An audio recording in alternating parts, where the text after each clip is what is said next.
Welcome back to my channel. Today's video we're going to actually do a lash application, which is exciting for you guys, and we're going to be using some of Beauty7's products. They were so sweet to send these to me. We worked together before in a previous video if you guys want to check that out. And thank you so much for all the products to Beauty7, and thank you for sponsoring this video today. And they sent some under eye masks, some volume plus glue, some volume strong glue, and a bunch of different lashes and a lash tray. They sent some of their easy fanning lashes. I know you guys love easy fanning lashes, so we're gonna give those a go today.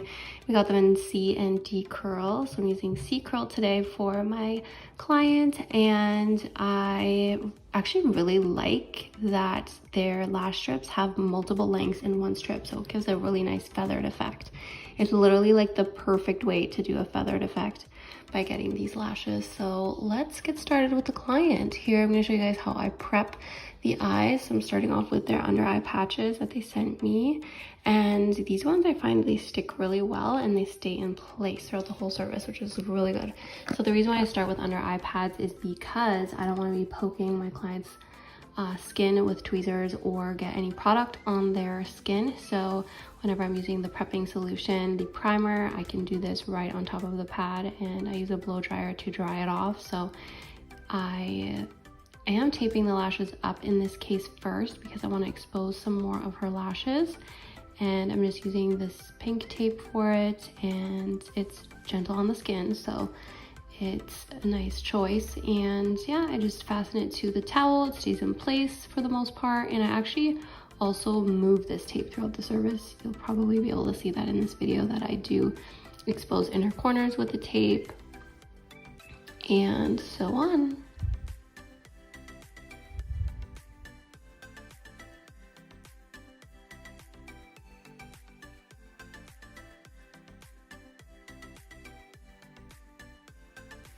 So next I'm going in with some primer and using their micro swabs that they sent me. I like to use 2 of them so that I can nicely sandwich the lashes in between the swabs, which you'll be able to see right here. And don't mistake primer for cleanser. It is definitely not a cleanser. I would say maybe in the slightest bit you could use it as a cleanser, but as soon as somebody has mascara on their eyelashes or their lash line, you definitely want to use a lash bath on them, just to be safe for retention, because it does reflect on you as well.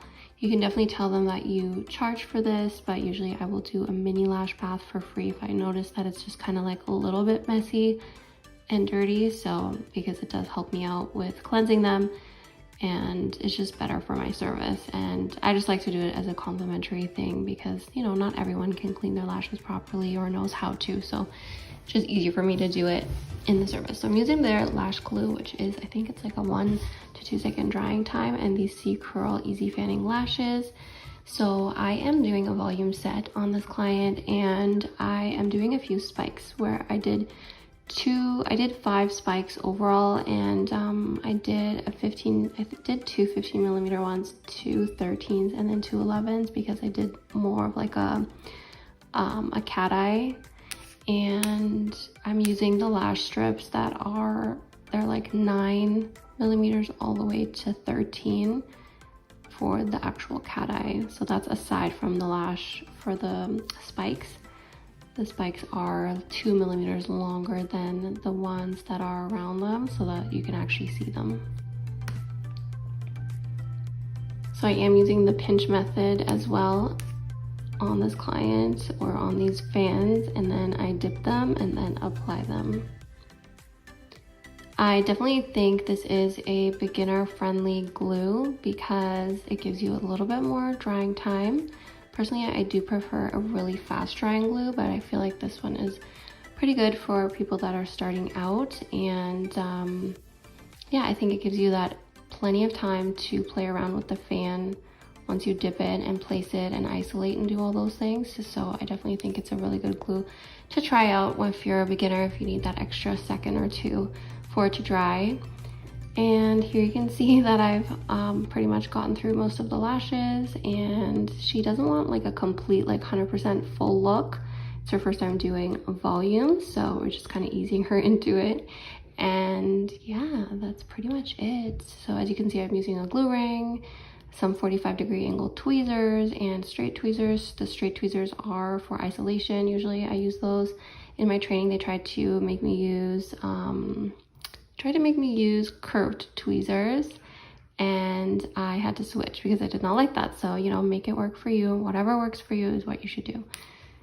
So I did move the tape around a little bit, a few times, to expose some more lashes, inner corner, outer corner, and such, especially when you're dealing with hooded eyes. You have to move the tape a little bit more around because some of the lashes can get covered by squinting and stuff like that, and it just helps them lift them off the pad so that they do not get stuck once you remove the pad off of once you remove the pad off of the eyes. So here I'm just pretty much finishing up these lashes, finding a couple more to make it an even look, and I compare both sides so that I make sure that they are the same, because most people do not have the exact same amount of lashes on each eye, which is tricky. It's something you have to figure out when you are starting to lash them. You need to make sure that you're paying attention to this, because you could definitely get one eye super full and the other not so much. So I definitely recommend paying attention to that, and then you should be good.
So if you guys have any questions about this look or their products, then definitely leave those down below. Don't forget to subscribe to my channel. If you guys want to see more lash content, let me know, please. And here I'm just going to remove the pads and show you the finished look. Thank you so much for watching.